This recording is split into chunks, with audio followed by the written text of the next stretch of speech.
Hey, this is Leslie. I got another word. I heard the Lord say, no more peas and carrots. And then a little while later, he said, and no more leftovers.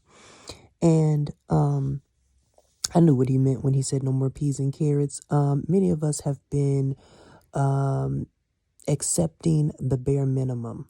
Okay. We have been expecting peas and carrots and no more. Peas and carrots are like a side dish, right? And it made me think of sometimes when I go to the grocery store, I'll go over to the frozen food section and there's like this little bag of like peas and carrots that I can like quickly heat up in the microwave or whatever. Or sometimes there's also cans of it, right? And you can just cook it and use it as a side dish.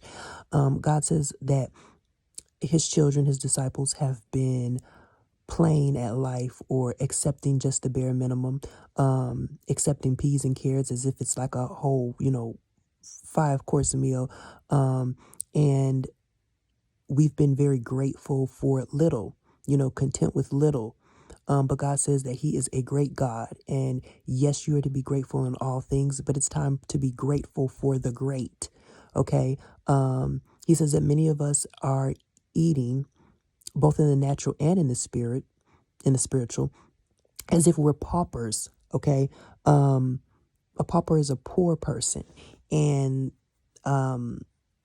he said not only does he not want us to be settling for peas and carrots, but he does not want us to be settling for leftovers either. And I personally love leftovers. Okay.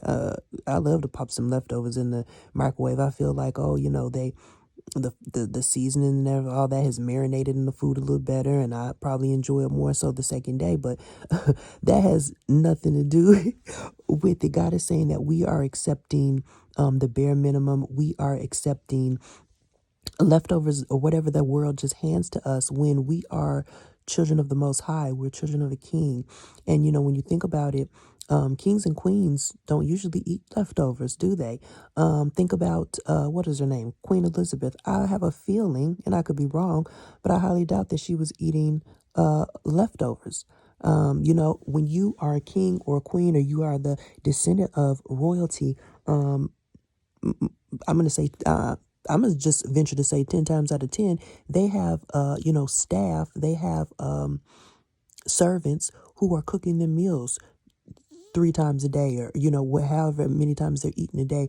They're getting a fresh hot meal. God says, I'm your father, I'm your God. Why are you accepting peas and carrots and leftovers as if you can't have the good of the land? Like, I literally had a land of milk and honey for you. Like, why are you accepting the food of a pauper when your meal is supposed to be, grand? It's supposed to be large. We've been accepting, the small pickings for too long, eating scraps like we're not the not like we're not a child of the King. And it's funny. I didn't even know what Boxing Day was. Okay. And maybe you've heard of this before too. Boxing Day was the day after Christmas. It's December 26th. And I've heard the term Boxing Day before, and I knew that it did not have to do with boxing as in the sport, right? But I didn't know what it meant. And for whatever reason, after God had told me, we've been just being satisfied on peas and carrots, the day after Christmas, I got an email from a lady who I believe lives in the UK, and she was saying that, and it wasn't specifically like to me, but I'm on her email list, right? And so she was just going over like what Boxing Day means, and I thought it was interesting.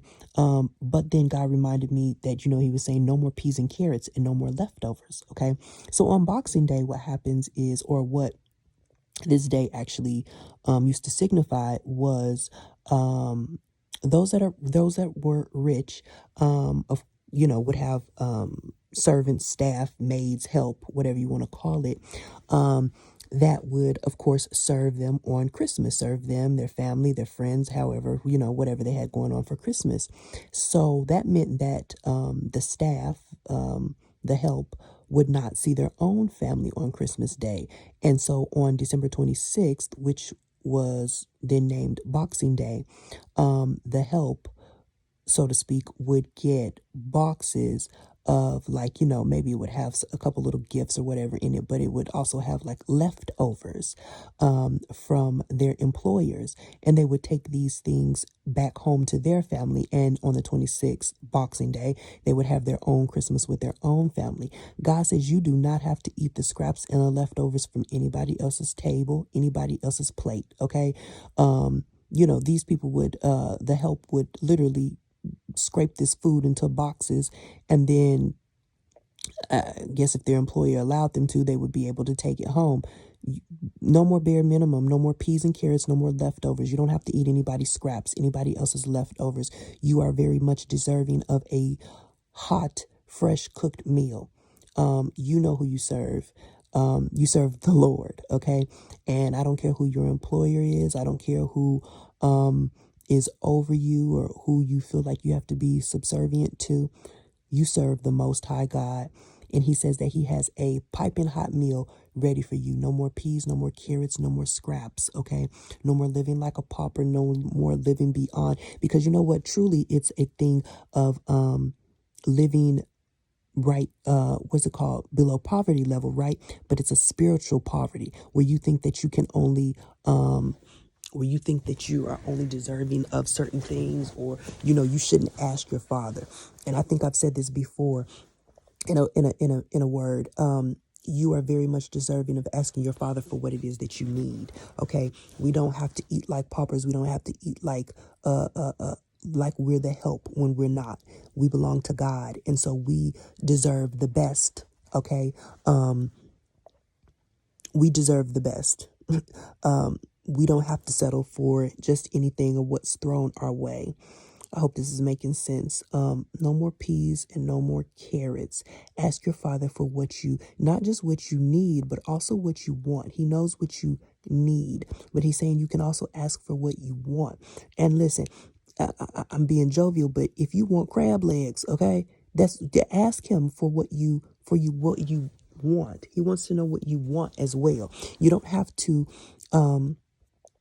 It again, I feel like it's not just a natural living below poverty, but it's a spiritual thing, and everything happens in the spirit first, right? And then it comes into the natural.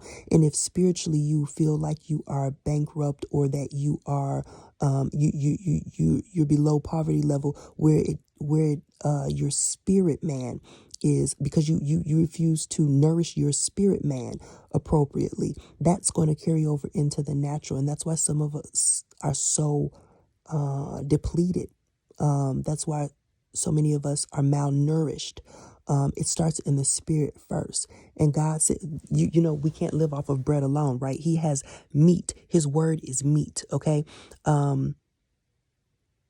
We can't live off of milk. We can't live off of bread. He wants you to eat his meat. He wants you to dine at his table. And at his table, there's not just going to be meager scraps, okay? There's not just going to be peas and carrots. There's going to be a whole, child, I don't know how many courses that meal going to be, okay? But God's tired of us being malnourished. He's tired of his people being impoverished. Am I saying that word right? When he is the king of all heaven and earth. There's nothing. He is he's Jehovah Jireh. He's our provider. But yet and still we act as if we on government assistance when it comes to God. Like, yeah, God is tired of that. He's literally tired of that, because there's so much more that is available to us than what we have been finding contentment in. So I hope that makes sense. That's the word.